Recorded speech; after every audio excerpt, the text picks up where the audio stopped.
upcoming games. I just made some notes in our document on ones that I was just taking note of. So for me, and you can tell me if you want to do something similar or a little bit more, I just want to focus on January, February, and March. Because when I look down at the rest of this, yeah, a lot of to be announced on this list. I don't know when this list was last updated. Looks like it says January 4th, so we're going to assume that 2 days ago this was updated. Yeah, I mean, there's two in April. The two of the 4 in April, I think, are interesting to mention. But other than that, okay. So, like I said, we can talk about those 4 months, sure. So January, Prince of Persia's here. Remember Prince of Persia? Remember that game that I think wasn't that one of the games that was just like canceled on which one of those Prince of Persia's was like no, that was the Sands of Time Sands remake. of Time remake was that one. Okay. Yeah, I don't know if that's still in development. I've actually heard some good things about that. This one is like an old school-ish Prince of Persia where it's a side scroller. Oh wait, it's like a it's like a Metroidvania. We saw this. We actually saw this. Okay, I remember seeing this video. Wow, great ad. Thank you, mobile gaming, for ads. It's your choice for breasts. Well, speaking of metas, oh my god, mobile game ads they're going wild lately. Yeah, they're funny. Okay, I remember we saw this one. I think at a show, the Prince of Persia one. I think it was a Nintendo Direct or something. Something like that. I wasn't. I won't say I was underwhelmed. I just thought, okay, this looks fine. I'm sure like Metroidvania fans will definitely enjoy that. Yeah, I think the problem is people don't know how much it's gonna cost. I want to guess before you confirm it. Side scroller, Ubisoft. I'm gonna guess $50 because it's Ubisoft. Yeah, I mean, but Metroidvania should be in like the 20 to 30 range most of the time. It should be 20 to 30, but I'm gonna guess 50 because Ubisoft is gonna be like, yeah, I'll say 40. I'll say 40 okay. minimum, 40 minimum, but maybe even 50 or 60 because it's Ubisoft and they're kind of, I don't know. I feel like they're reeling now. I feel like they haven't had a good release in a while. They're struggling. I haven't heard anything from Ubi in a while. Yeah, they're struggling. I'll say they're struggling. Their flagships haven't felt great. The ones that we know of, at least. I'm not talking about like Just Dance. I mean, like Mirage. Even that I've heard I've heard the sales on like Just Dance have been like declining as well, right? That used to be kind of just like a easy money maker for them every single year, but I think it's. I mean, yeah, I can't imagine why. Could it be because at some point people are like, wait, this is just the same game with probably a few more songs? Yeah. Feels like DLC. Yeah. Yeah, and you said Mirage, Assassin's Creed Mirage, underwhelming. I have zero interest in that game, actually. I mean, again, we talked about it when it came out, and it felt like the game was supposed to be a DLC, and they turned it into a full game. They turned it into a game. Yeah. I've got one more here in January that I just want to... Last of Us Part 2 remastered for PS5. That I get is just a port, putting it on the PS5. We're just porting it to the PS5. It's not remastered. It's not remastered. It's just a port. Yeah. But we're calling it remastered. And I do see Tekken 8 at the bottom there. Those are the ones I'm noticing in January for at least and Like a Dragon's a big. Like a Dragon, true. Like a Dragon, is a big one. I forgot. Infinite Wealth. Yeah, I forgot about that one. You're right. But other than that, like for me, like, am I gonna get any of these? Probably not. In January? No, none of the January releases are on my particular radar as well. So we jumped to February, and as I say, let's talk about February. Multiple JRPG fans probably had an ecstasy moment. an unforgettable moment of ecstasy. February is just so stacked. It's so February has a lot. And it's almost too stacked in that there's not going to be enough time to play. That's what I was about to say. Is like there's a lot of stuff on here. I mean, top to bottom, there are plenty of things to talk about from JRPGs. I do want to mention Suicide Squad. I was trending up before I told you. I started trending a little bit downward maybe recently. I've seen some more stuff from them. I feel like this is a game that if it went on sale and it was $30 to $40, I'd be in. Looks like a great $30 to $40 game. On release, I'm not sold yet. They'd have to blow me away with like a Unreal trailer. I'm trying to look at. I did see Tomb Raider Remaster. I saw this Mario vs. Donkey Kong game. Sometimes with Nintendo and Mario games, I do give them like a serious look because I'm like, okay, like this could be like an interesting, potentially innovative game. This is in particular I guess we're just going to call it a remake. So this is a remake of a really old game, Mario vs. Donkey Kong. I think it was a GBA game. It was a GBA game. Early 2000s. 2004, I believe. GBA game. I say really old. I mean, 20 years to me. Yeah, I mean, I'm that's really old. That's really old at this point, for sure. It's weird that those games are really old because those games were like, not this one in particular, but like the GBA was a big part of my childhood. And I'm like, damn, that was actually 20 years ago. It was 20 years ago. Shit. Yeah. Some call it really old. I'm just going to show a snippet of gameplay, which I saw. I won't say I was like, I'm not disappointed because it's supposed to be kind of a remake of an older game. It's trying to keep that style. Yeah. But I'll say after watching this, I was like, oh, might not be for me, actually. I think I'm going to be harsh. I'm like, I was watching this, so I was like, oh man, this looks boring. I mean, it's more of a puzzle game it is. than a platformer. Exactly. That's what the original was. Right. Like, so it caught my attention initially because like, oh, Mario vs. Donkey Kong, maybe it'll be like, you know, did look up before the podcast, like, okay, it's a remake, you know, let's see. And I looked and I was like, oh, okay, this probably isn't for me. I'm watching this and I'm feeling like, yeah, strictly puzzle game, but probably a little bit too boring for me to get into. So that one was on my list before that I looked at for this month, and then I ended up saying no. And then for me, like Skull and Bones, Otto, come on.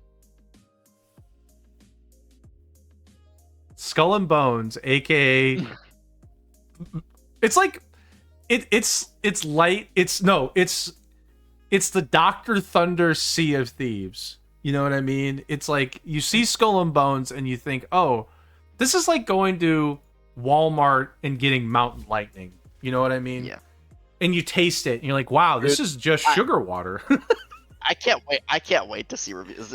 That's gonna be like the first like Redfall of the year, right? It's just, I mean, it's not like people have high expectations for it, so it's not quite Redfall. But like, let's say it's probably. I feel like it's gonna be the first like dog shit game. That's gonna be the first dog shit game of the year. I want to say it's gonna get a 6. They're gonna give it a 6, but fives and sixes. I'm guessing maybe people will give it some 7s. Yeah, like it looks. Didn't you say somebody played like the closed beta or something that you watched, and they're like super underwhelmed? I watched Co play a little bit of it, and I mean, I think it was a sponsored stream, so I'm not sure he was able to be like really honest about his thoughts, but like he didn't look like he was having that much fun, and the game didn't look very fun to me when I was watching it. Like, imagine this is not going to be a good one to sell for Ubisoft. I don't know how they're going to pitch this. Maybe they should just say like, "Are you tired of Sea of Thieves?" Maybe they should actually just say, "Hey, do you need a week break from Sea of Thieves? Try Skull and Bones." I mean, I don't know. Like, how do you pitch this thing? It's like, yeah, we're a worse Sea of Thieves, and Sea of Thieves has been out for a long time. I don't know. Anyway, I'll stop with February because, like, for me, I'm not hardcore JRPG, so like, when I see Persona 3 Reload, I'm like, okay, cool. Oh, no, okay, and Okay. Granblue Fantasy Jeez. ReLink is Granblue's like, that's their full-on RPG. Granblue's a mobile game, and they've had the fighting game as well. And I'm not a Granblue fan or anything like that, but that game looks pretty cool. So you've got that game and Persona literally back-to-back days, February 1 and February 2nd. You're gonna have to interchange every other day. You play one every other day. You can't do both in the same day. What do you mean? We'll see. It's like, I can play 4 hours of both each day. Usually what happens if there's like 2 at the same time is I'll start both of them, and whichever one I like better, I'll just end up playing that. I'll just play that. That makes sense. That makes sense. And in this case, it'll probably be Persona, but we'll see. What else? Um, Play a Persona game every other day. Helldivers. Wait, Helldivers 2. I thought we saw something for that. Oh yeah, we did. And then Solium Infernum, not a game that I think I'll play, but I've seen it talked about a bit on like some strategy game channels that I follow. It's kind of, I won't quite call it a 4X, but it's got similar elements to a 4X, it's like an underworld 4X where you play as like a demon lord and you're making contracts and deals with like other demon lords and stuff like that. Looks kind of interesting. I don't think I'll play it, but okay. Yeah. Looks like Last Epoch is getting full release February 21st. That game's been in early access for a long time. That's an ARPG like D4 or Path of Exile, got it. Okay. Those, but I think some people like that game. I've heard it's good actually. And then obviously the big one on the last day of the month, it's a leap year, February 29th, Final Fantasy Star VII Wars Rebirth. Dark Forces. Oh, right. Yeah, Star Wars Dark Final Forces. Fantasy. That's it. Yeah, Final Fantasy Rebirth. Final Fantasy Rebirth, I feel like, is going to cause quite the social media explosion. I feel like I'm going to look at Twitter, and it's just going to be only pictures of who are the most popular Final Fantasy VII characters. Spoon. Who are the top two? Okay, I said hold on. Top two. Who are the top two? Is it Tifa? Definitely Tifa and either Cloud or Sephiroth. I'm not sure which is more popular. All I'm gonna see is just Cloud and Sephiroth. I'm just gonna only see posts of them. It's just gonna be like a screenshot of Tifa in game, and I'm just gonna be like, guys, we get it. The Tifa porn on the internet is gonna go wild. It's gonna go wild. And I'm just like, wild. I'm gonna have to close Twitter in certain like spaces. Yeah. I'm gonna go to like Panera, open Twitter, and somebody's gonna be over my shoulder and go, "Is that guy looking at porn?" I'm like, "Oh shit." Close Twitter. I'm not gonna be able to open it up in certain places. It's just gonna be, look, it's Tifa in game. It's like, yeah, we got it. She looks great in game. We got it. You don't have to share it again. We've seen every conceivable angle. Well, I mean, maybe you don't remember, but when the first Final Fantasy VII remake came out, or the model for Tifa came out, people were complaining that her boobs weren't big enough, and it's like, all right, calm down, dude. And that's when I say, go touch grass. Yeah, that's when I say, go touch grass, because I'm like, person, it's okay. It's okay. You're gonna be fine. Go to the park. You'll realize when you go to the park that you're not gonna worry about that anymore. So I wasn't talking about Rebirth Ghost. I was talking about when Remake came out.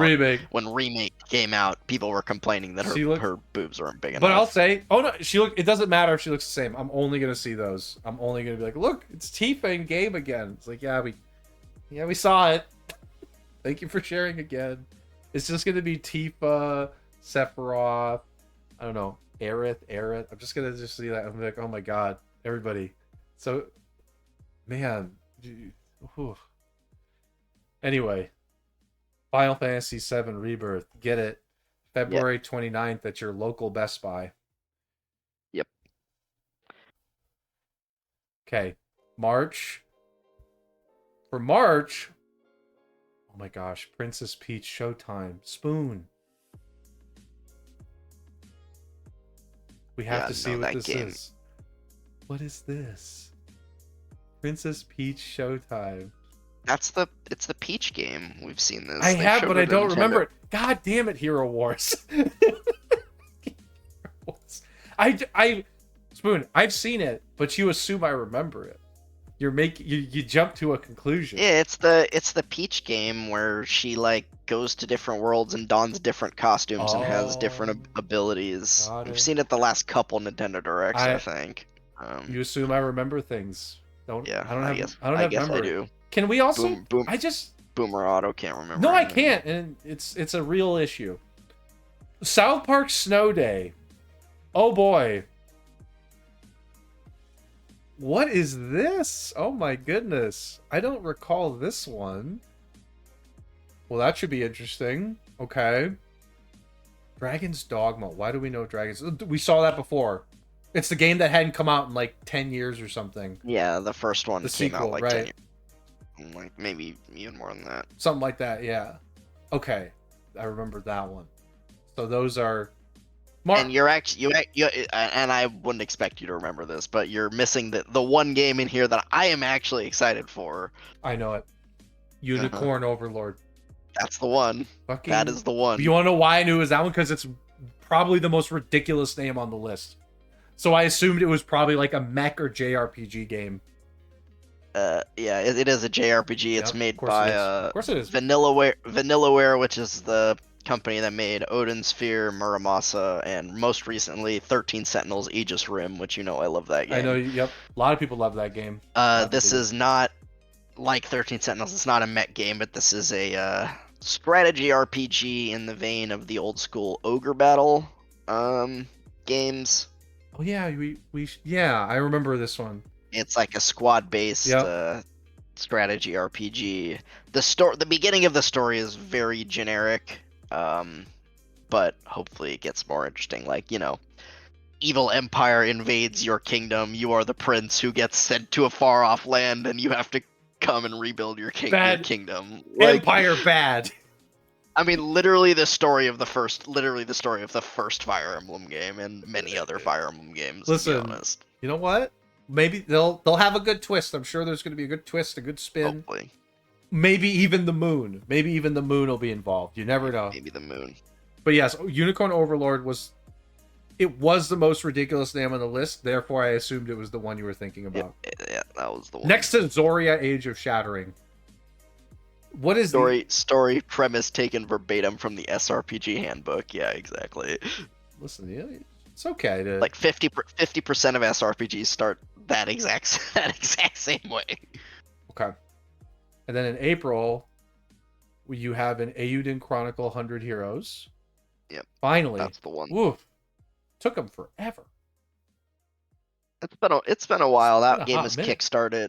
That game was kickstarted like I want to say like 4 or 5 years ago. It's a while. And the companion game came out like a year and a half ago, Yep. I want to say. Yep.